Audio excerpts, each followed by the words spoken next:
Hello बच्चों, नमस्कार। मैं हिमांशु वर्मा आप सभी का स्वागत करता हूं आपके अपने यूट्यूब चैनल शिवाजी एजुकेशन पर। उम्मीद कर रहे हैं कि सारे बच्चे बहुत अच्छे होंगे और अपनी पढ़ाई को रोज़ रेगुलर के तरीके से आप कर रहे होंगे। तो आज आपका केमिस्ट्री का पहला क्लास होने जा रहा है, क्लास 10th का यूपी बोर्ड का क्लास। पहला क्लास है रासायनिक अभिक्रिया एवं समीकरण। ये वन शॉट हम कम समय में ज़्यादा चीज़ें कवर करने की कोशिश करेंगे वन शॉट में। वन शॉट का मतलब होता है एक ही शॉट में हम पूरा चैप्टर को समाप्त करेंगे। जैसे रासायनिक अभिक्रिया एवं समीकरण, इस रासायनिक अभिक्रिया में क्या होता है, आप सीखेंगे कि किसी चीज़ का जलना हो चाहे किसी चीज़ का बनना हो, आप सब कुछ सीख जाएंगे रासायनिक अभिक्रिया एवं समीकरण में कि क्या होती हैं रासायनिक अभिक्रियाएँ, क्या होता है रासायनिक अभिक्रिया समीकरण, सब आप जान जाएंगे।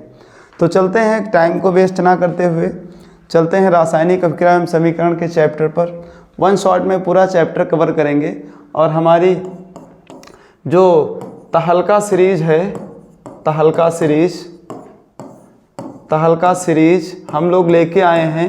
इसमें हम यूपी बोर्ड को ही पूरा टारगेट करेंगे। यूपी बोर्ड को एक एक क्वेश्चन इस तहलका सीरीज से बाहर नहीं जाएगा। इसमें हमारी सारी क्लासें चलेंगी। कोई भी क्लास, चाहे वो मैथ की हो, चाहे वो हिंदी की हो, चाहे इंग्लिश की हो, चाहे एसएसटी की हो, चाहे साइंस की हो, कोई भी क्लास छूटनी नहीं पाएगी। हर एक चीज़ को हम विद तरीके से एक एक चीज़ को वन शॉट के माध्यम से, ज़रूरत पड़ रही है तो मॉडल पेपर के माध्यम से, और यदि आवश्यकता पड़ रही है तो अनसॉल्व के माध्यम से। मतलब कहने का मतलब है जो तहलका सीरीज हमने लॉन्च की है, ये तहलका सीरीज पूरी बोर्ड में शायद ही ऐसी सीरीज होगी जो यहाँ से कोई क्वेश्चन अलग होके जाएगा। टाइम को ना वेस्ट करते हुए हम चलते हैं अपने क्वेश्चन पर कि रासायनिक अभिक्रिया और समीकरण क्या है। तो हम सुनते हैं, देखते हैं रासायनिक अभिक्रियाएँ क्या हैं।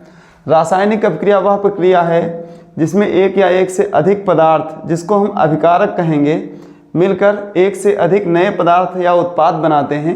ये अभिकारक रासायनिक अभिक्रिया में टूट जाते हैं। कैसे? इनके कहने का मतलब यह है कि जो रासायनिक पदार्थ होते हैं, जैसे हमने मैग्नीशियम ले लिया, मैग्नीशियम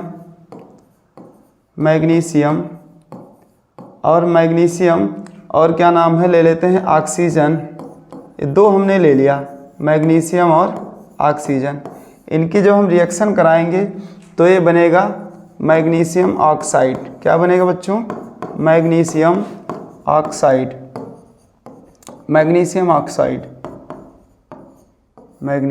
ऑक्साइड बनेगा।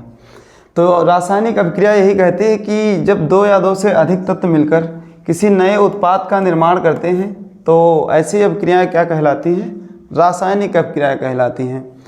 कह रहे हैं इनके भौतिक गुण पूर्णतः भिन्न होते हैं, भौतिक गुण अलग होते हैं। मान लेते हैं मैग्नीशियम एक धातु था, मेटल था, ऑक्सीजन एक गैस है, लेकिन मैग्नीशियम ऑक्साइड एक सॉलिड स्टेट है। सॉलिड अवस्था में जो मिलेगा हमको उत्पाद वो सॉलिड होगा। ये रासायनिक अभिक्रिया थी। इसके बाद हम पढ़ते हैं रासायनिक समीकरण क्या है। ये भी पढ़ना बहुत ज़रूरी है। रासायनिक समीकरण क्या है? रासायनिक समीकरण क्या लिखा है? रासायनिक अभिक्रिया प्रतीकात्मक निरूपण है। प्रतीकात्मक निरूपण का मतलब क्या? अभी हमने लिखा था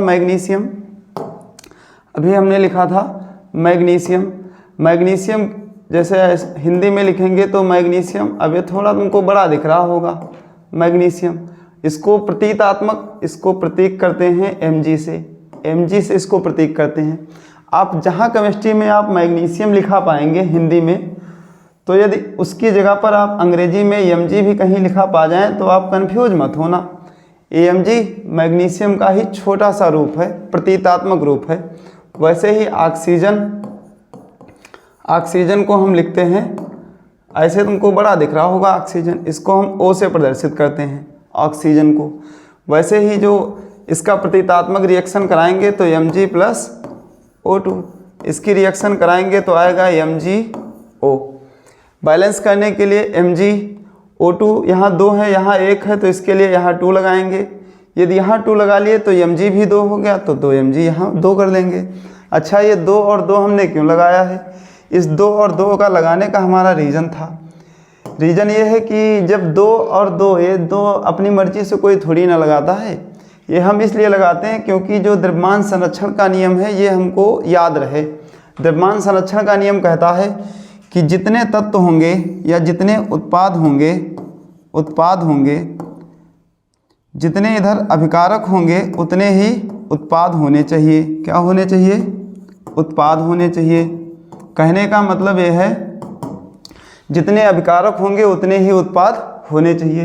यदि हम मान लेते हैं कोई 2 किलो का अभिकारक ले रहे हैं, 2 किलो का, तो उत्पाद भी हमको कितना मिलना चाहिए? 2 किलोग्राम का ही उत्पाद हमें मिलना चाहिए। यही द्रव्यमान संरक्षण का नियम है कि जितना अभिकारक होगा हम रिएक्शन कराने के बाद हमको उतना ही उत्पाद मिलना चाहिए।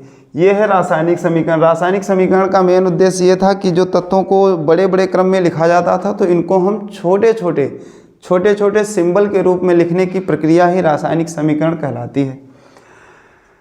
आगे जो पढ़ेंगे तो अभिकारक और उत्पाद। अभी आपने इतनी देर से मैं अभिकारक उत्पाद कह रहा था तो आपके दिमाग में थोड़ा सा कम आया होगा कि सर ये अभिकारक उत्पाद बता रहे हैं, समझ में नहीं आ रहा है। तो समझ लेते हैं कि अभिकारक और उत्पाद क्या है। अभिकारक जो होते हैं, अभिकारक जो होते हैं वो अभिक्रिया में भाग लेने वाले, क्या कहेंगे? अभिक्रिया में भाग लेने वाले, अभिक्रिया में भाग लेने वाले। और उत्पाद क्या होते हैं? अभिक्रिया के क्या होते हैं? अभिक्रिया के फलस्वरूप, अभिक्रिया के फलस्वरूप बनने वाले, अभिक्रिया के फलस्वरूप बनने वाले। अभिक्रिया के फलस्वरूप का मतलब क्या है? मान लेते हैं इधर हमने क्या ले लिया? हाइड्रोजन, और इधर ले लिया ऑक्सीजन। इनकी जब रिएक्शन कराएंगे तो क्या बनेगा? H2O। रिएक्शन बैलेंस नहीं है, बैलेंस करने के लिए हम यहाँ 2 लगाएंगे तो 2 और 2 कितने हो गए? हाइड्रोजन हो गए 4, तो यहाँ हम लगा देंगे 4। अभिक्रिया बैलेंस हो गई। ये इधर का जो पार्ट होता है इसको हम ये कहते हैं अभिकारक। ये अभिक्रिया में देखो भाग ले रहा है, अभिक्रिया में भाग ले रहा है, ये अभिकारक हो गया। और ये है उत्पाद। क्या है बच्चों? ये है उत्पाद। अभिक्रिया में भाग लेने वाले तत्वों को अभिकारक, और अभिक्रिया के फलस्वरूप, या यूँ कह दे जो तीर का निशान लगा होता है, एरो का निशान, एरो के निशान के सामने जो होता है वो क्या कहलाता है? उत्पाद। इसको भूलेंगे नहीं, ये बहुत छोटी छोटी बातें हैं तो इनको आप दिमाग में रख के ही चलेंगे। तो अभिकारक और उत्पाद उम्मीद करते हैं कि समझ में आया होगा। तो नोट तो निकाल ही लिए होंगे। नोट्स का मतलब है आप कॉपी यदि हाथ में लिए होंगे तो उम्मीद कर रहे हैं उस पर अपने हाथों से सुनहरे अक्षरों से लिख भी रहे होंगे। तो ये मत भूलना कि कॉपी देखो जितना लिखोगे, ये साइंस है, केमिस्ट्री है, मैथ है, इसको आप जितने लिखोगे उतने ज़्यादा आती है। यदि आप लिख नहीं सकते तो ये आ नहीं सकती। तो बिना पेन के और बिना कॉपी के तो पढ़ाई हो ही नहीं सकती। साइंस की और मैथ की कभी नहीं हो सकती। तो पेन और कॉपी ज़रूर हाथ में लेके बैठिएगा। जो पॉइंट्स तुमको ठीक लगे, जो पॉइंट्स तुम्हारे काम के हों, वो नोट डाउन जरूर करते रहना। साथ ही में आगे बढ़ लेते हैं। भौतिक परिवर्तन, हाँ ये चीज़ जाननी बहुत ज़रूरी है कि सर भौतिक परिवर्तन क्या है और रासायनिक परिवर्तन क्या है। तो भौतिक परिवर्तन में हम सीखेंगे बर्फ़ का पिघलना। आप बताओ, बर्फ़ का पिघलना भौतिक अवस्था में क्या होता है? भौतिक अवस्था में चीज़ें पूर्णतः नष्ट नहीं होती हैं। पूर्णतः नष्ट का मतलब है कोई चीज़, मान लेते हैं यदि हम मान लेते हैं पानी से भाप बनाना। यदि पानी से बताओ भाप बन गई तो क्या भाप से तुम पानी प्राप्त कर सकते हो? कहोगे हाँ सर कर सकते हैं, कोई दिक्कत नहीं, आराम से कर सकते हो। पानी से भाप बन गई तो भाप से आप पानी बना सकते हैं। वैसे ही पानी को उबालना। अच्छा एक चीज़ बताओ, यदि पानी को उबालोगे तो पानी के उबालने के बाद देखो उसको ठंडा करो तो फिर से तो पानी ही मिलता है। तो पानी को उबालने से, कहने का मतलब हमारा ये है कि भौतिक परिवर्तन में चीज़ें एक फॉर्मेट से दूसरे फॉर्मेट में हम चेंज कर सकते हैं। लेकिन ये बात भी याद रखनी चाहिए कि जो हमने दूसरा फॉर्मेट चेंज किया है उस फॉर्मेट से हम पहले फॉर्मेट में भी आ सकते हैं। कहने का मतलब है बर्फ़ से बर्फ़ का पिघलना हो गया। यदि बर्फ़ पिघलेगी तो पिघला कर यदि हम पानी को ठंडा करेंगे तो फिर से बर्फ़ बन जाएगी। वैसे ही पानी का उबालना हो गया, वैसे ही कागज़ का कटना हो गया। कागज़ को तुम कैंची से काट दो तो क्या कागज़ नष्ट हो गया? नष्ट नहीं हुआ, वो रहा तो कागज़ ही रहेगा। वैसे चीनी को पानी के घोल में घोलना, चीनी को पानी में घोल लो, उसके बाद कुछ तो मिलेगा और उसको फिर गर्म करो तो फिर से तुमको चीनी प्राप्त होगी। चीनी नष्ट तो नहीं हुई। कांच का टूटना, कांच को आप सबके घर में गिलास होगा, फोड़ना नहीं समस्या हो जाएगी। कांच के गिलास को लेना और ज़मीन पर डाल देना, गिलास टूट जरूर जाएगा लेकिन कांच किसी माटी तो नहीं हो जाएगा, माटी नहीं होगा ना, कोई दिक्कत नहीं है। फोड़ना नहीं समस्या होगी, मम्मी डांटेंगी। लकड़ी का कटना, लकड़ी घर में सबके होगी, देखा होगा जो बढ़ाई लोग आते हैं, लकड़ी का दरवाज़ा देखो एक पलाई के शेप में आता है और उसको जब हम काटते हैं धीरे धीरे काट लेते हैं, काटने से और लकड़ी सोना तो नहीं हो जाती या लोहा तो नहीं होता। तो लकड़ी यदि काट लिए तो रहेगी तो लकड़ी ही, फॉर्मेट चेंज नहीं होगा। वैसे ही बहुत सारे तुम्हारे सामने हमने उदाहरण लिखे हैं। धातु के तार को मोड़ना, धातु के तार को मोड़ना सबके दैनिक जीवन का उदाहरण है। जैसे अभी रिसेंट में कॉपर के तार को आप लीजिए और उसको मोड़ दीजिए, मोड़ोगे तो तार का अवस्था ज़रूर चेंज हो जाएगा। पहले उसके तार बिखरे होंगे, अब जब उसको मोड़ोगे तो पास पास हो जाएंगे। मजबूती हो सकता है बढ़ जाए, लेकिन जब मजबूती बढ़ेगी लेकिन वो तार तो धातु का ही रहेगा, तार तो मिट्टी का नहीं होगा या लकड़ी का नहीं होगा। ये सभी परिवर्तन जो हैं इनके रूप और आकार और अवस्था को बदल देते हैं लेकिन उनकी रासायनिक संरचना को नहीं बदलते हैं। ये है भौतिक परिवर्तन। बस एक ही बात इसमें याद रखनी कि भौतिक परिवर्तन में हम जो चीज़ एक चीज़ से दूसरी चीज़ में अवस्था परिवर्तन कर सकते हैं लेकिन उनमें कोई रासायनिक परिवर्तन हम नहीं कर सकते। आगे बढ़ लेते हैं थोड़ा सा। रासायनिक परिवर्तन, रासायनिक परिवर्तन में क्या होता है? यह परिवर्तन वह परिवर्तन है जिसमें एक पदार्थ एक नया पदार्थ बनाता है। नया पदार्थ बनाने का मतलब क्या है? मान लेते हैं हम किसी चीज़ को, मान लेते हैं एक खोया ले लेते हैं और चीनी ले लेते हैं। यदि उसको आप गर्म करोगे, गर्म करने के बाद एक पेड़े का, पेड़ा तो जानते होंगे, मिठाई है एक छोटी सी, ऐसा फॉर्मेट होता है पेड़े का, गोल होगा और हल्का बीच में दबा सा होगा अंगूठे के फॉर्मेट में। तो जो पेड़ा होता है, तो यदि चीनी से, चीनी और खोया मिला के आप पेड़ा बनाते हैं तो क्या पेड़े से अब तुम फिर चीनी निकाल सकते हो? अब नहीं निकाल सकते, अब थोड़ा मुश्किल हो गया। जब मुश्किल हो जाए तो जान जाना वो काहे का है, वो रासायनिक परिवर्तन है। वह परिवर्तन जिसमें एक पदार्थ नया पदार्थ बनता है। जैसे लोहे में जंग लगना, सभी सुने होंगे, ये लोहा सबके घर में होगा। देखो घर में कढ़ाई सबके घर में होगी, घर का ही उदाहरण लेते हैं, कढ़ाई का नाम सुना होगा, जिसमें मम्मी सब्जी बनाती हैं। देखो उसको जब धुल के रखती है मम्मी तो उलट के रखती होंगी। उलट के इसलिए रखते हैं क्योंकि रासायनिक परिवर्तन तभी होगा जब वह ऑक्सीजन और नमी के संपर्क में कोई चीज़ आएगी। तो लोहे कढ़ाई, अब तो एल्युमिनियम और अलग अलग क्वालिटी आ गई, पहले लोहे की ही आती थी। जिनके घर में लोहे की कढ़ाई होगी तो मम्मी से पूछना, वो बता देंगी कि क्या होता है लोहे में जंग कब लगती है। जब कढ़ाई को मम्मी धुल के रखती हैं और दीवार के भर खड़ा करती हैं, तब आप देखना कि उसमें हल्का लाल कलर की परत लग जाती है, साइड में लाल कलर की परत। वो लाल कलर की परत जो होती है उसे ही कहते हैं जंग, वही लोहे में जंग लगती है। फावड़ा देखे होंगे, फावड़ा खेत से आए और ऐसे ही रख दिया जाता है, नमी तो उसमें रहती ही है। और वायुमंडल में क्या रहती है? ऑक्सीजन। वायुमंडल की ऑक्सीजन से और फावड़े में नमी है, तो ऑक्सीजन और नमी आपस में जब रिएक्शन करेंगे धातु से तभी उसमें जंग लगता है, तो लोहे में जंग लगना। और लकड़ी का जलना, लकड़ी का जलना क्या होता है? लकड़ी जब आप लोगे तो लकड़ी को आप किसी भट्ठी में डाल दें तो देखो जल जाएगी। अच्छा, भट्ठी में डालने के बाद क्या और लकड़ी रहेगी? लकड़ी नहीं रहेगी। लकड़ी का जो अवस्था परिवर्तन हो गया वो राख में हो गया। लकड़ी तुम्हारी सॉलिड थी, राख तुम्हारी एक मुट्ठी में आ जाएगी, लकड़ी पकड़ में नहीं आ रही थी। तो ये सभी चीज़ें आप ध्यान रखेंगे। तो लकड़ी का जलना हो गया। वैसे है दूध से दही का बनना, वेरी मोस्ट इम्पॉर्टेंट एग्जाम्पल है, आपके एग्ज़ामों में, बोर्ड के एग्ज़ाम में भी पूछा गया है। इसको मैं हाईलाइट कर देता हूँ जिससे आपके दिमाग में रहे। हाईलाइट कर देता हूँ, हाईलाइट कर देता हूँ जिससे कि दिमाग में ये बात रहे कि दही, दूध से दही का बनना, दिमाग में रहना चाहिए। भोजन का पचना, ये भी दिमाग में रख लो हल्का सा, भोजन का पचना। और मोमबत्ती का जलना, मोमबत्ती का जलना। बताओ मोमबत्ती को जला दोगे तो उसके बाद कुछ बचता है? कुछ नहीं बचता। जब कुछ ना बचे तो जान जाना कि यहाँ रासायनिक परिवर्तन हो गया। वैसे ही कागज़ का जलना, कागज़ के जलने में क्या होता है?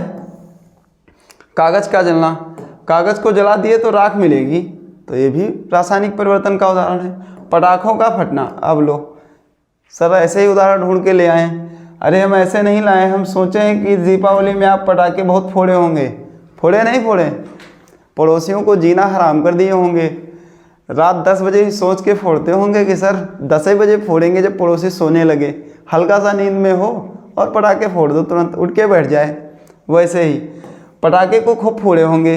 पटाखों का फटना भी क्या है? रासायनिक परिवर्तन है। पटाखा एक बार फट गया तो क्या दोबारा बनेगा पटाखा? नहीं बनेगा। तो वही समझ लेना कि पटाखे का फटना, ये सब इसी में शामिल है। इन परिवर्तनों में पदार्थ अपनी पहचान बदल देते हैं। पूर्णतः बदल गई पहचान। अरे भाई दूध से दही बना दिए, दूध से दही। अब बताओ दूध से दही बना दिए, दूध मीठा होगा हल्का सा और दही तो खट्टा होगा। पूरी पहचान बदल गई। मीठे से तुम खट्टे में आ गए, पूरी पहचान बदल गई। और अब बताओ दही से क्या तुम दूध बना सकते हो? नहीं बना सकते। आमतौर पर इनमें सब में बदला नहीं जा सकता। कहने का मतलब यह है कि एक बार एक रासायनिक परिवर्तन में परिवर्तन हो गया तो आप दोबारा उस स्टेट से दूसरे स्टेट में नहीं जा सकते। स्टेट का मतलब है अवस्था में। अगला लिखा है रासायनिक अभिक्रियाएं। हाँ, रासायनिक अभिक्रियाएं 5 प्रकार की होती हैं। हम एक एक करके इन अभिक्रियाओं के बारे में जानेंगे। अभी तो आपने इतने सीखा है खाली कि सर भौतिक परिवर्तन क्या है, रासायनिक परिवर्तन क्या है, अभिकारक क्या है, उत्पाद क्या है, रासायनिक अभिक्रियाएं क्या है और रासायनिक समीकरणें क्या है। इतने तो पढ़ा है। अब आप पढ़ेंगे रासायनिक अभिक्रियाओं के मुख्य 5 प्रकार होते हैं। 5 प्रकार कौन कौन से हैं? जिसमें पहला प्रकार है संयोजन अभिक्रिया। नाम से ही पता है संयोजन। संयोजन का मतलब होता है मिलना। ये तो सभी जानते होंगे सर, संयोग करने हम जाते हैं, मिलना हो किसी से तो हम जाते हैं, वो चाहे कोई मित्र हो चाहे कोई महिला मित्र हो, मिलने तो जाते ही होंगे। मिलना, संयोजन का मतलब होता है मिलना। तो संयोजन अभिक्रिया का भी मिलना इसी से कुछ रिलेट करता होगा। जब 2 या 2 से अधिक अभिकारक मिलकर एक नए उत्पाद का निर्माण। अभिकारक और उत्पाद तो आप जानते होंगे, अभिकारक और उत्पाद ये आप जान गए होंगे, अभी हमने समझाया है। कहने का मतलब जो इधर लिखा होगा वो क्या होंगे? अभिकारक। ए भी लिख दें? नहीं, गलत हो जाएगा।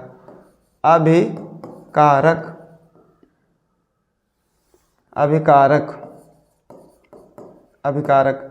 और ए और बी से जो मिलना मतलब ए बी मिल गया तो ये क्या बन गया?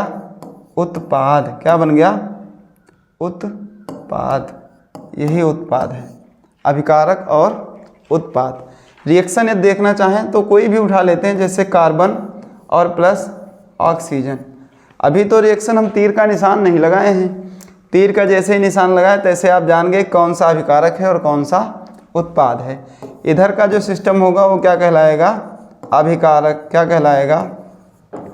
अभिकारक। और जो अभिक्रिया के फलस्वरूप बनेंगे वो क्या कहलाते हैं? उत्पाद। तो ये क्या होगा? उत्पाद।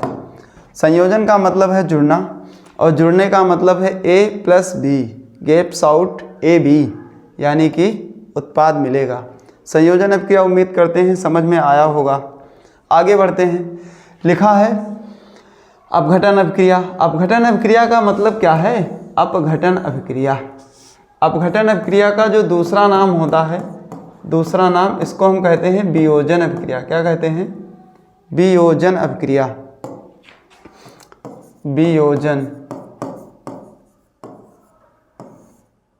वियोजन अभिक्रिया क्या कहेंगे? वियोजन अभिक्रिया।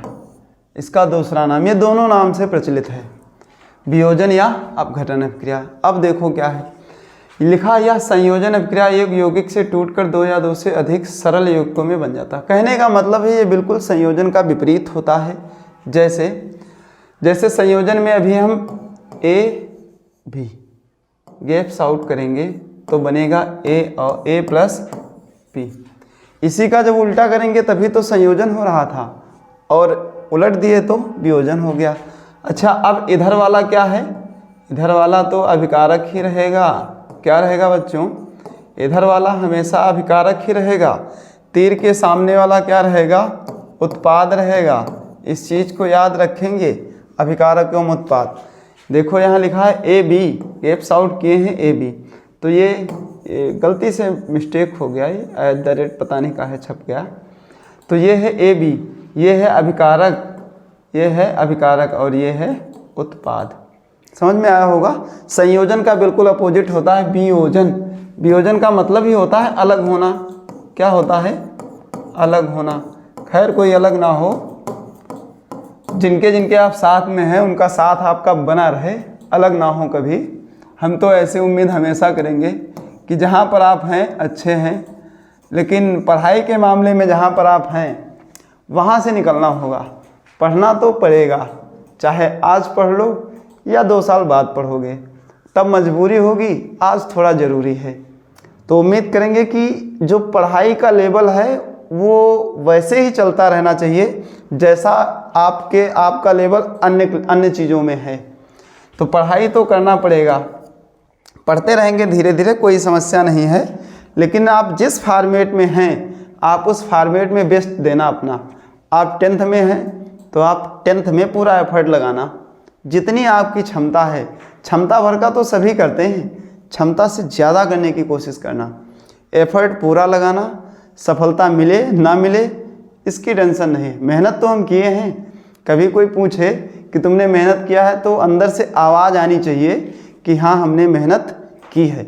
मेहनत ज़रूर करना, बाकी सब छोड़ते रहना। ये ज्ञान है तो कहीं भी कोई टेंशन नहीं है। आगे बढ़ते हैं। जो वियोजन अभिक्रियाएं हैं ये 3 प्रकार की होती हैं, इनका भी हम जिक्र कर ही लेते हैं। 3 प्रकार की कौन कौन सी होती हैं? पहली होती है प्रकाशीय वियोजन, यहाँ पर मैं लिखे दे रहा हूँ प्रकाशीय वियोजन, प्रकाशीय वियोजन। दूसरा होता है ऊष्मीय वियोजन, ऊष्मीय वियोजन। और तीसरा होता है प्रकाशीय वियोजी और क्या होता है? ऊष्मीय और विद्युत वियोजन, विद्युत वियोजन, विद्युत वियोजन। ये 3 प्रकार की अभिक्रियाएं होती हैं। प्रकाशीय वियोजन, कोई पूछ ले वियोजन अभिक्रिया कितने प्रकार की होती हैं तो आप बिना संकोच के बोल देना कि वियोजन अभिक्रियाएं 3 प्रकार की होती हैं। पहला होता है प्रकाशीय वियोजन, ऊष्मीय वियोजन और विद्युत वियोजन। ये तीनों वियोजन कहीं भी लिख के आ जाए कि सर वियोजन बता दिए आप, अपघटन था हमारे में, तो ये भी हो सकता है, होता है। प्रकाशीय अपघटन, विद्युत अपघटन, ऊष्मीय अपघटन, तीनों होते हैं अपघटन के नाम से, क्योंकि नाम एक ही है तो जानते ही होंगे। प्रकाशीय वियोजन देख लेते हैं क्या है। प्रकाशीय वियोजन में क्या होता है कि जब कोई भी पदार्थ प्रकाश के कारण या कह दें हम ऊर्जा के कारण टूट जाता है, ऊर्जा का या प्रकाश के कारण टूट जाता है या ऊर्जा के कारण टूट जाता है, तो उसे कहते हैं हम प्रकाशीय वियोजन। का मतलब अभी हमने बताया है क्या होता है? टूटना या अलग होना या बिछड़ना। अरे बिछड़ना, थोड़ा बिछड़ना नहीं लिखते हैं, किसी को चोट लग जाए मतलब क्या है? बिछड़ने से। बिछड़ना नहीं लिखते हैं, इसको मिटा ही देते हैं। सर बिछड़ना बता दिए। टूटना या अलग होना, टूटना और अलग होना। जैसे देख लो यहाँ प्रकाशीय वियोजन का उदाहरण लिखा है। प्रकाशीय वियोजन, प्रकाश में देखो AgCl, 2AgCl लिखा है। क्या लिखा है? 2AgCl। प्रकाश के कारण इसका अपघटन हो रहा है तो 2Ag और Cl2। AgCl का नाम है सिल्वर क्लोराइड, लिख देते हैं पेन को थोड़ा पतला करके, silver chloride, silver chloride, silver chloride. तो ये क्या हो जाएगा? टूट जाएगा सिल्वर में, सिल्वर में और क्लोरीन में। काहे में टूटेगा? सिल्वर और क्लोरीन में। तो ये हो गया प्रकाशीय वियोजन, ये प्रकाश के कारण टूट गया तो प्रकाशीय वियोजन। दूसरा है ऊष्मीय वियोजन, जिसमें ऊष्मा के कारण टूट जाए, तो CaCO3 क्या है, CaCO3 ये ऊष्मा के कारण टूट गया है। काहे में टूटा है, गैप्स आउट का निशान है, ये ऊष्मा के कारण टूटा है।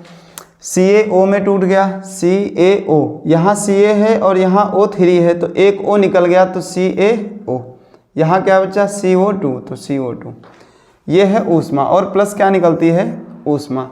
ये है ऊष्मीय वियोजन, क्या है, ऊष्मीय वियोजन। आगे जो बचा विद्युत वियोजन।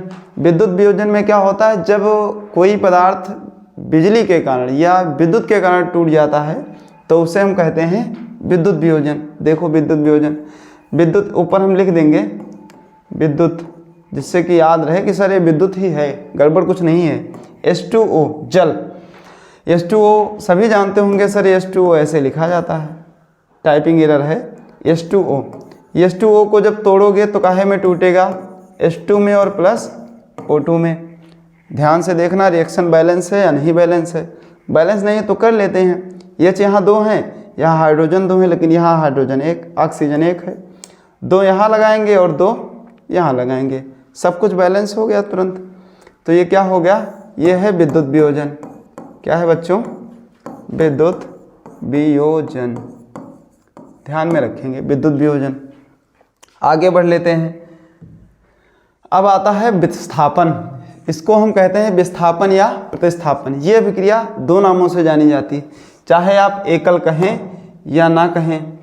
ये है विस्थापन, या इसको हम क्या कहेंगे, विस्थापन अभिक्रिया,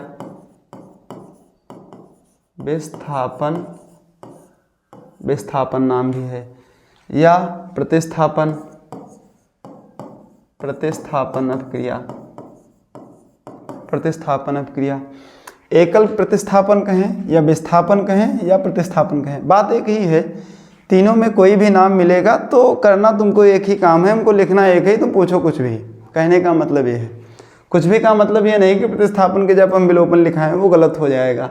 एकल प्रतिस्थापन अभिक्रिया का मतलब है कि सर इस अभिक्रिया में एक तत्व दूसरे यौगिक के साथ एक तत्व को विस्थापित कर देता है। कहने का मतलब सुनो, बहुत अच्छे उदाहरण से हम इसको समझेंगे। मान लेते हैं कोई दो हैं मित्र, मान लेते हैं कोई A है और B है, और इनका एक A कोई मान लेते हैं मेल है और B है फीमेल। बहुत ध्यान से समझेंगे। अच्छा C कोई इन्हीं का ही फ्रेंड है, फ्रेंड लिख दें, गड़बड़ हो जाएगा सर। फ्रेंड में तो क्या मान लेते हैं ये दोस्त है इनका। तो एकल अभिक्रिया में क्या होता है, एकल विस्थापन में क्या होता है कि जो क्रियाशील एक क्रियाशील तत्व है दूसरे के साथ जुड़ जाता है। कहने का मतलब क्या है कि सर ये मेल हैं, ये फीमेल हैं और ये इनके मित्र हैं, भाई इनके मित्र हैं, ये थोड़ा ध्यान में रखना। तो क्या होता है कि जो C होते हैं वो भाई B वाले को ले लेते हैं, और बचे कौन, बेचारे कौन बचे, A। तो एकल अभिक्रिया को हम यहीं से समझेंगे, जिसमें एक पदार्थ दूसरे पदार्थ से दूसरे क्रियाशील पदार्थ से जुड़ जाता है। जैसे यहाँ AB प्लस C था, तो AB साथ में थे और प्लस C अलग था, लेकिन जो C है वो A से ज़्यादा क्रियाशील है, C A से ज़्यादा क्रियाशील है, तो B जो है वो C के साथ आ जाएगा, लो आ गया, और A अकेला रह गया। देख लेते हैं यहाँ पर, देखो सेम वैसे रिएक्शन लिखी है। Fe और CuSO4, Fe को हम कहेंगे फेरियम, और CuSO4 को हम कहेंगे कापर सल्फेट।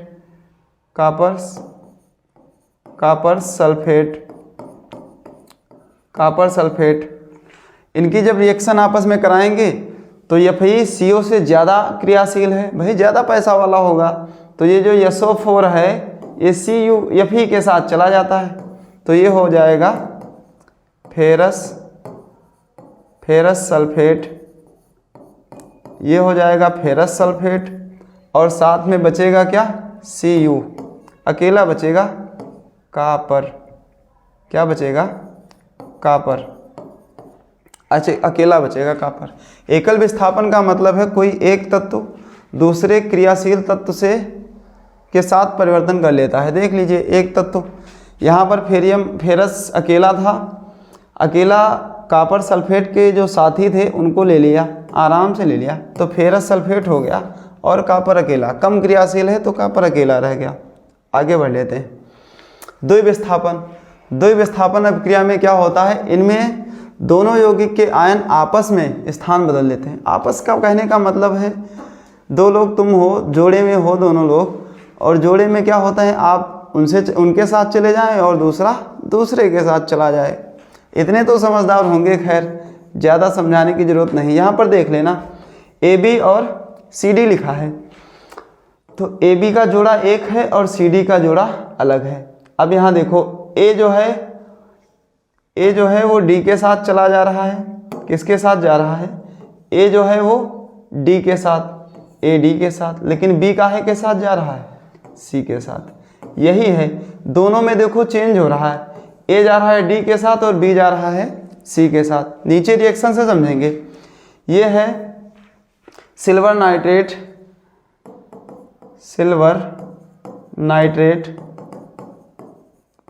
ये है सिल्वर नाइट्रेट और ये है सोडियम क्लोराइड।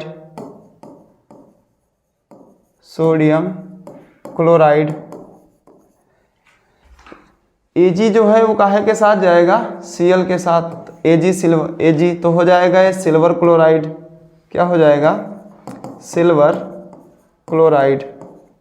ये हो जाएगा सिल्वर क्लोराइड।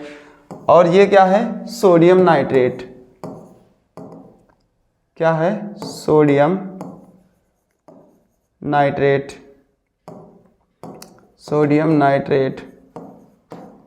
ये सोडियम नाइट्रेट।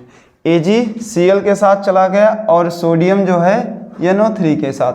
अच्छा ये होता क्यों है? क्योंकि ये जो Ag है वो Na से थोड़ा कम क्रियाशील है, तो AgCl के साथ हो गया, क्योंकि हर एक चीज़ दुनिया की पावरफुल ही ढूंढी जाती है। तो जो ज़्यादा पावरफुल होगा Ag वो Cl के साथ, और जो सोडियम है वो NO3 के साथ चला जाएगा। इनको सबको ध्यान रखेंगे, एक छोटी छोटी बात को आप पकड़ेंगे। दहन अभिक्रिया, ये भी बहुत ध्यान रखना होता है कि सर दहन अभिक्रिया क्या होती है। तो ऐसी अभिक्रिया जिसमें कोई पदार्थ ऑक्सीजन के साथ अभिक्रिया करता है और गर्म प्रकाश उत्पन्न करता है। सभी देखे होंगे जब कोई चीज़ जलाई जाती है, देखे होंगे सब घर में आराम से। अभी आप रिसेंट में दीपावली का त्यौहार किए हैं, तो क्या होता है कि जब कोई भी उत्पाद ऑक्सीजन की उपस्थिति में या उसमें जलाया जाता है तो देखो प्रकाश उत्पन्न होता है। प्रकाश उत्पन्न होगा तो ऊष्मा भी उत्पन्न होगी, गर्मी भी उत्पन्न होगी। जैसे हाइड्रोकार्बन का जलना हो गया, हाइड्रोकार्बन का जलना। आगे हम पढ़ेंगे, इसके दो प्रकार होते हैं, एक होता है ऊष्माक्षेपी और दूसरा होता है ऊष्माशोषी अभिक्रियाएं। इन दोनों अभिक्रियाओं को हम डिटेल से पढ़ेंगे, ऊष्माशोषी और ऊष्माक्षेपी। इनको भी देख लेते हैं लगे हाथ, ऊष्माक्षेपी और ऊष्माशोषी। ऊष्माक्षेपी अभिक्रियाएं क्या होती हैं? लिखा है ऐसी अभिक्रियाएं जो अपने वातावरण में गर्मी छोड़ती हों। ऊष्माक्षेपी, छेपी का मतलब छिप देना या छोड़ देना। ऊष्माक्षेपी का मतलब है गर्मी का छोड़ देना, ध्यान देना। कह रहा है कार्बन प्लस ऑक्सीजन। कार्बन और ऑक्सीजन को जब आप गर्म करेंगे तो क्या निकलेगा? Carbon dioxide. ये भी गैस है और ये भी गैस है, लेकिन कार्बन डाइऑक्साइड भी क्या है? गैस है। और ये होगी काहे में? निकलेगी क्या इसमें? ऊष्मा निकलेगी हर हाल में। ये है ऊष्माक्षेपी। वायुमंडल में इसका काम होता है कि ऊष्मा को छोड़ना। वैसे ही ऊष्माशोषी, सेम उसका अपोजिट। ऐसी अभिक्रियाएं जो वातावरण में ऊर्जा या गर्मी के रूप में अवशोषित करती हैं। कहने का मतलब ये गर्मी छोड़ रही थी, ये गर्मी को एब्सॉर्ब कर रही थी। कहने का मतलब ये गर्मी को सोख रही थी। देखो AgBr, 2AgBr को हम जब गैप्स आउट करेंगे तो 2Ag अलग और 2Br अलग। 2 नहीं लगा है, 2 लगा लेंगे बैलेंसिंग के लिए। 2Ag प्लस 2Br, ये था सॉलिड स्टेट और ये है गैस स्टेट, और AgBr सॉलिड स्टेट। ये उष्मा शोषी, ये इसमें उष्मा का शोषण होता है और इसमें उष्मा छोड़ी जाती है। आगे अपचयन अभिक्रिया, अपचयन और उपचयन। अभी आपने कितना पढ़ा है, आपके दिमाग में माइंड मैप में हमेशा चलना चाहिए। जैसे हमने स्टार्टिंग में तुमको पढ़ाया था, क्या पढ़ाया था, रासायनिक अभिक्रिया, उसके बाद बताया है रासायनिक समीकरण, उसके बाद हमने बताया है भौतिक परिवर्तन, उसके बाद रासायनिक परिवर्तन, भौतिक रासायनिक के बाद हमने अभिक्रियाएं उठाई हैं जिसमें संयोजन, वियोजन, अपघटन और विस्थापन, द्विविस्थापन, द्विविस्थापन के बाद क्या नाम है, उष्माशोषी, उष्माक्षेपी। अब आते हैं अपचयन अभिक्रिया पर, उपचयन अभिक्रिया पर। ये सब दिमाग में चलना चाहिए कि हमने पढ़ा अभी तक क्या है। जितनी कंसंट्रेशन से आप बैठोगे उतनी ही कंसंट्रेशन से आपका फोकस यहाँ पर होना चाहिए। क्लास में बैठो तो दिमाग इधर उधर नहीं चलाना चाहिए। जितनी देर कानों में रीड लगी हो, आप स्क्रीन को देख रहे हों, उतनी देर आपका काम सिर्फ इतने है कि पूरा फोकस केवल क्लास पर होना चाहिए। इधर उधर की बात बाद में कर लेना। क्लास एक बार निकल गई तो शायद दोबारा सर्च करोगे तभी मिलेगी, तो आप उसको भूलना नहीं, हर एक चीज़ को बहुत ध्यान से देखना। उपचयन अभिक्रिया, उपचयन अभिक्रिया में क्या होता है, ऑक्सीजन का योग होता है और हाइड्रोजन की कमी होती है। मेन यही इतने याद रखेंगे, वन शॉट में सब कुछ डिटेल से नहीं कराया जा सकता। तो इसका जो मुख्य बिंदु होगा ऑक्सीजन का योग और हाइड्रोजन में कमी। उदाहरण से समझ लेंगे, यहाँ लिखा है ऑक्सीजन का योग और हाइड्रोजन की कमी। कह रहा मैग्नीशियम और ऑक्सीजन, इसका जब रिएक्शन कराएंगे तो देखो ऑक्सीजन जुड़ रहा है, मैग्नीशियम के साथ ऑक्सीजन जुड़ रहा है। लिखा है यहाँ मैग्नीशियम का MgO में उपचयन हो रहा है, MgO में उपचयन हो रहा है। यहाँ पर देख ले जा, कार्बन प्लस ऑक्सीजन, यहाँ देखो कार्बन के साथ ऑक्सीजन जुड़ रहा है तो यहाँ भी उपचयन हो रहा है। वैसे यहाँ पर H2S है प्लस Br2, तो यहाँ देखो हाइड्रोजन का योग हो रहा है, Br के साथ हाइड्रोजन जुड़ रहा है, Br के साथ हाइड्रोजन जुड़ रहा है, हाइड्रोजन का जुड़ रहा है, और क्या नाम है, सल्फर अकेला रह गया। यह है उपचयन अभिक्रिया। बस यही याद रखेंगे, ऑक्सीजन का योग, हाइड्रोजन की कमी। आगे बढ़ लेते हैं अपचयन में। अपचयन अभिक्रिया बस उसी का उल्टा कर देंगे, इसमें ऑक्सीजन की कमी और हाइड्रोजन का योग।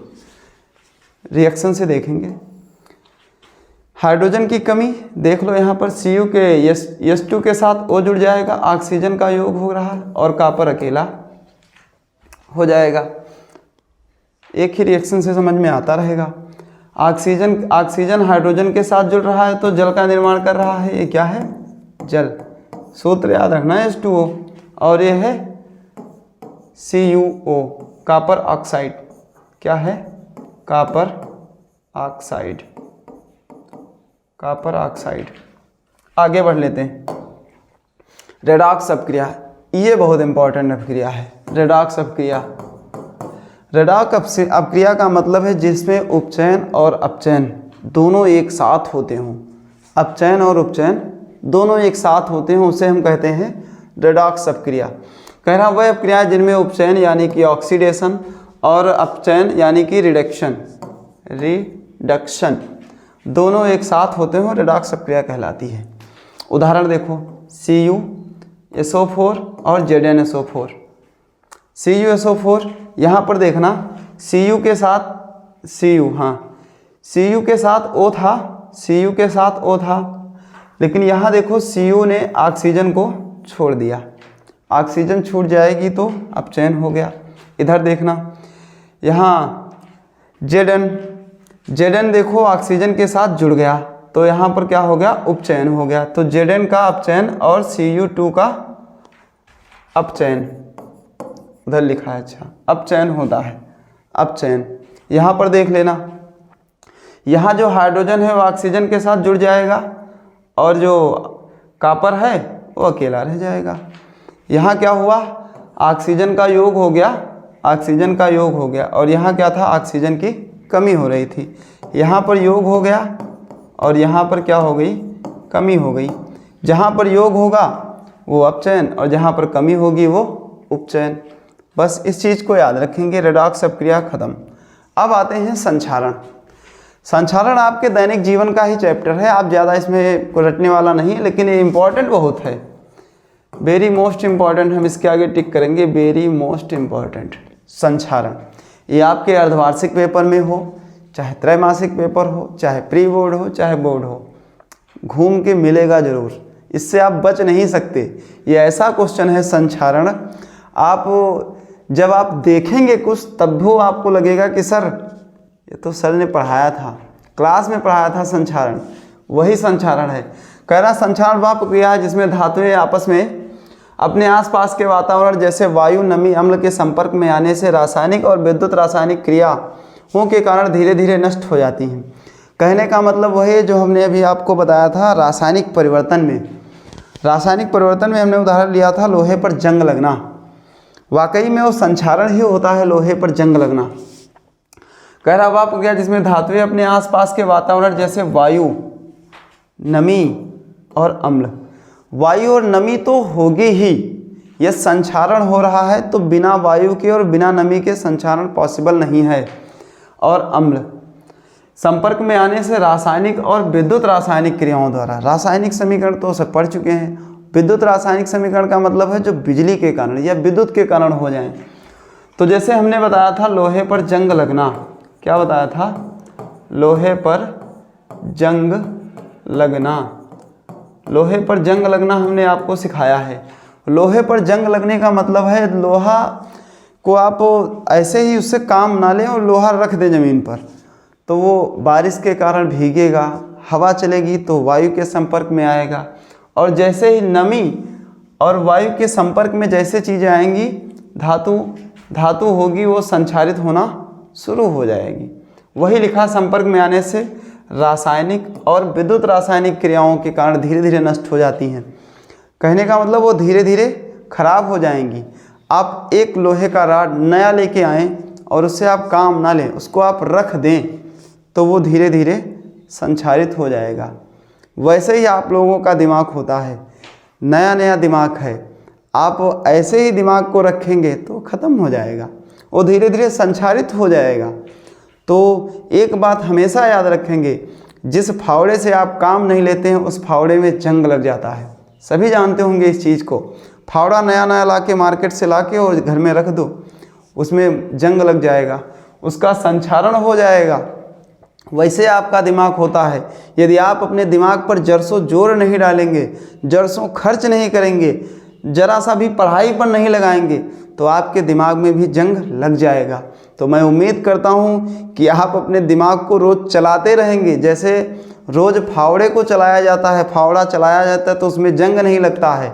देखे होंगे कि घर में फावड़ा होगा जिससे रोज़ काम किया जाता होगा, उसमें जंग नहीं लगता है। वैसे ही आपका दिमाग, आप अपने दिमाग में एक बात ज़रूर बैठा के रखना कि आप अपने दिमाग का इस्तेमाल रोज़ करना। जितने ज़्यादा दिमाग का इस्तेमाल आप करोगे तो आपके दिमाग में भी जंग नहीं लगेगा, और जिससे ज़्यादा काम लेते हैं वो चीज़ उतने साफ हो जाती है, चाहे वो फावड़ा हो, चाहे वो चाकू ही क्यों ना हो। यदि आप रोज़ उससे काटेंगे तो वो चाकू बहुत तेज़ हो जाएगा, बहुत धारदार हो जाएगा। वैसे ही आपका दिमाग होता है, जितने आप उससे काम लेंगे, जितने ज़्यादा उसको चलाएंगे उतने ज़्यादा वो तेज़ चलेगा। तो दिमाग को भी इसी से रिलेट करना है, हर एक चीज़ को समझना है।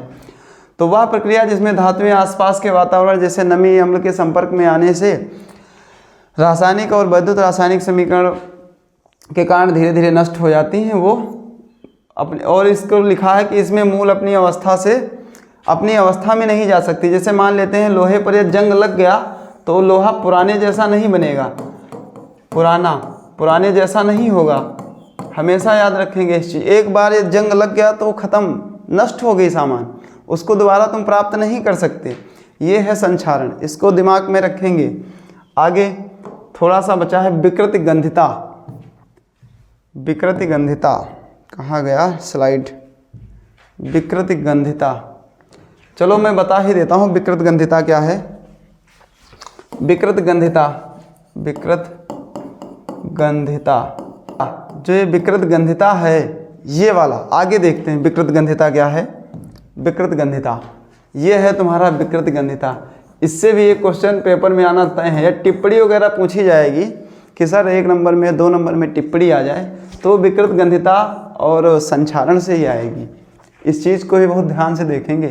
कह रहा वह प्रक्रिया जिसमें वसा तेल युक्त खाद्य पदार्थ वायु के संपर्क में आकर ऑक्सीकृत हो जाते हैं। तेल या वसी देखे होंगे अभी दीपावली में, हम तो वही उदाहरण जो पास में हुआ है उसी को लेते हैं, क्योंकि वो अभी अभी आप उसको घटित करके आए हैं, आप उस पर्व को मना के आए हैं, तो आप दीपावली के उदाहरण से ही समझेंगे।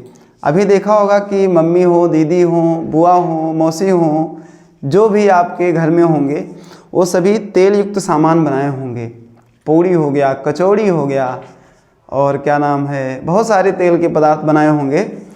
तो तेल के पदार्थ जब आप बनाएंगे तो उसमें क्या होता है कि तेल के पदार्थ में आप उसको रख दो, और जैसे वो क्या इसमें कह रहा वसा तेल युक्त खाद्य पदार्थ वायु के संपर्क में आकर, वायु यदि हवा लग गई, हवा जानते होंगे, ऐसे ही कहती मम्मी छत पे रख दो खराब नहीं होगा, अरे हवा लग जाएगी तब भी खराब हो जाएगा।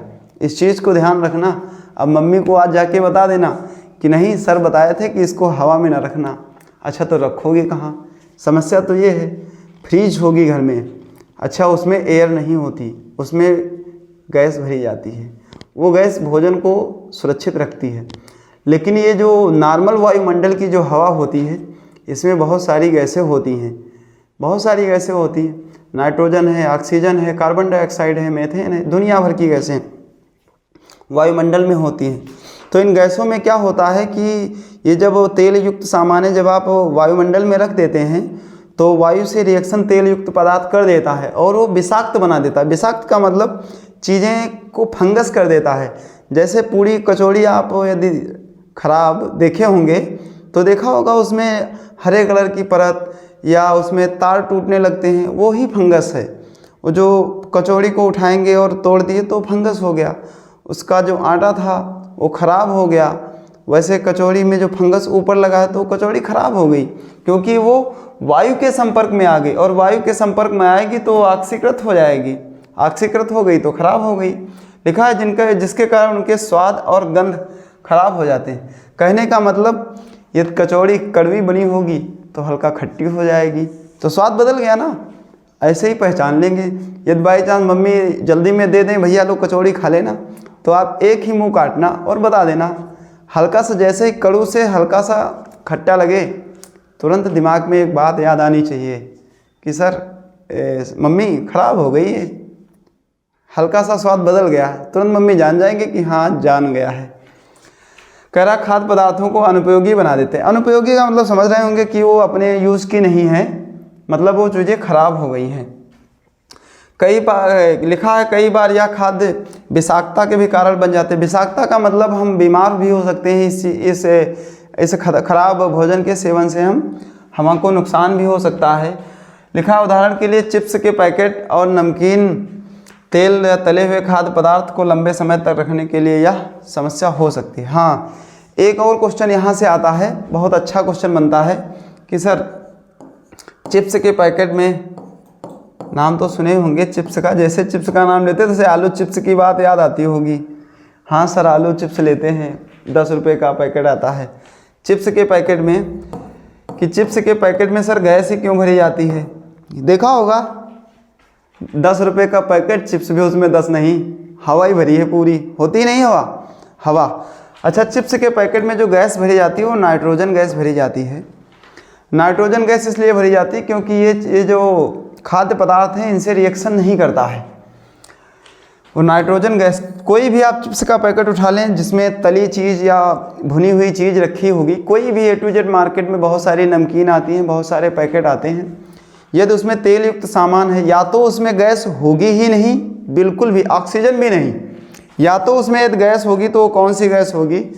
Nitrogen gas. और चिप्स के पैकेट में गैस होगी ज़रूर, क्योंकि उसको पैकेट चिप्स ही थोड़े देना है ना, बाकी तो गैस का पैसा लेता है वो। चिप्स तो उसमें 5 ही हैं, मुश्किल से 10 होंगे। यदि ले लिए तो पछतावा हो जाता कि अरे इसमें तो इतने ही थे, पैकेट बड़ा भारी का था। खाद्य पदार्थों को लंबे समय तक रखने के लिए, हाँ, यदि चिप्स का पैकेट आपको 1 या 2 दिन में प्रोवाइड करना हो तो देखो ऐसे ही सब लोग दे देते हैं कि चलो हटाओ कोई दिक्कत नहीं, 2 ही दिन की बात है। अच्छा, जब उसको ज़्यादा, अब जो चिप्स के पैकेट मार्केट में आते हैं तो वो तो पता ही नहीं कब बने हों, पता ही नहीं कब हमारे पास आएँ, पता नहीं कब हम उनको खाएं, ये कंडीशन हो सकती है। तो उनको ज़्यादा लंबे समय तक रखने के लिए क्या किया जाता है, चिप्स के पैकेट में नाइट्रोजन गैस भर दी जाती है और सील कर दिया जाता है।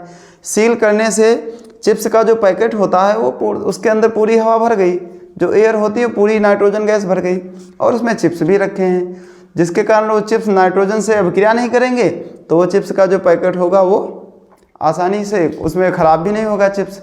इसीलिए तो हम जब उसको चिप्स को पैकेट फाड़ें, जैसे खाएं तैसे वो एकदम कड़क मिलेगा, क्योंकि रिएक्शन करेगा नहीं, नमी आएगी नहीं, तो जैसा भरा जाएगा वैसे निकलेगा। तो उम्मीद कर रहे हैं कि क्लास बहुत अच्छी लगी होगी। तो यदि अच्छी लगी है तो लाइक करेंगे, कमेंट करेंगे, और जिन्होंने चैनल को अभी तक सब्सक्राइब नहीं किया है तो भाई ये तो तुम्हारा फ़र्ज़ बनता ही है कि सर इसको सब्सक्राइब ज़रूर कर दें भाई। तो चैनल को सब्सक्राइब करेंगे, लाइक करेंगे, कमेंट करेंगे, और तैयारी को बहुत अच्छे ढंग से कर रहे होंगे। हम लोग पहले ही आपको वीडियो में बता रखे हैं कि जो हम लोगों की तहलका सीरीज़ जो हम लोग चला रहे हैं, तहलका सीरीज़ के अंतर्गत क्लासेस चल रही हैं हाई स्कूल की, वो यूपी बोर्ड की रिलेट कर रही हैं। तो उसमें क्या होता है, तहलका सीरीज़ में आपको सब कुछ पढ़ाया जाएगा A to Z, कोई भी सब्जेक्ट आपकी बाकी नहीं रहेगी। कोई भी, चाहे हिंदी हो, चाहे अंग्रेजी हो, चाहे गणित हो, चाहे विज्ञान हो, चाहे सोशल साइंस हो, चाहे गृह विज्ञान हो, हम सारी सब्जेक्टों को लेके चलेंगे। इस तहलका सीरीज़ में पेपर में एकदम तहलका मचाना है। ठीक है बच्चों, तो मिलते हैं अगली क्लास में, तब तक के लिए best of luck, thank you.